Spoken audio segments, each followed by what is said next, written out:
Jews, Hebrews, Israelites, often referred to as the chosen people. They are recognized by various names and are among the oldest known groups still living in the world today, yet much of their true history remains largely unfamiliar to many.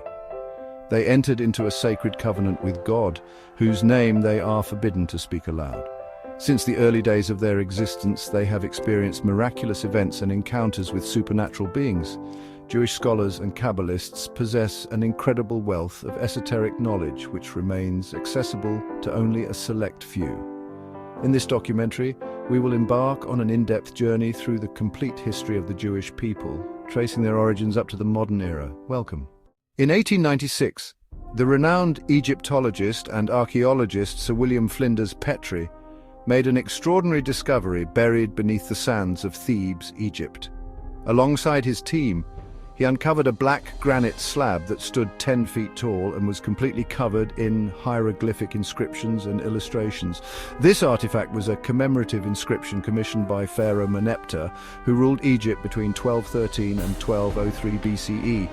The majority of the Merneptah Stele celebrates the pharaoh's victory over the Libyan invaders, who had posed a significant threat to his reign as well as that of his predecessor Ramesses the Great. At that time, Libya was referred to as the land of the nine bows, a title highlighting their dominance in ranged combat. However, Merneptah successfully defeated them by employing swift cavalry strikes that attacked from multiple directions. Ancient Egyptians disliked leaving any space unfilled, so after completing the narrative of the Libyan campaign, the royal scribe added a few lines about another, smaller campaign by Pharaoh Merneptah, this time in the region of Canaan. The stele includes the following statement: "A widow because of Egypt, all lands united in peace. All who were restless have been subdued." Among the names mentioned, one in particular stands out: Israel. This represents the earliest known mention of Israel, confirming that they were not only established as neighbors to Egypt, but were also perceived as a notable threat to Egyptian power. If they had not posed a significant challenge, their name likely would not have been recorded in such an important royal document. What makes this reference even more fascinating is that the first recorded mention of Israel specifically highlights their defeat. The stele states its seed is no more, suggesting that the Egyptians believed they had eradicated all the men of Israel. Yet, despite what the Egyptians might have assumed, the people of Israel survived and went on to build a remarkable legacy. As this documentary will reveal, the recurring themes of destruction, survival, and renewal are central to the story of Jewish history. Before continuing, it is important to address a common historical misconception.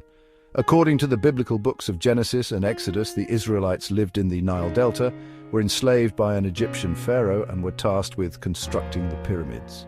In reality, however, the only accurate detail in this story is the name Hebrews, which was the term used by Egyptians to refer to the nomadic Israelites and distinguish them from other Canaanite groups. The truth is that the pyramids had already been built long before the Israelites appeared in history. Additionally, the Egyptians would never have allowed foreigners to come near the pyramids, which were seen as sacred structures containing their most important secrets. During the reign of Ramesses II, commonly known as Ramesses the Great, just prior to the creation of Merneptah's famous stele, a Hebrew sorcerer named Moses arrived in Egypt. The Bible recounts that Moses was chosen by Yahweh, the one true God, who revealed himself to Moses in the form of a burning bush on Mount Horeb, and commanded him to free the Hebrew people from Egyptian bondage.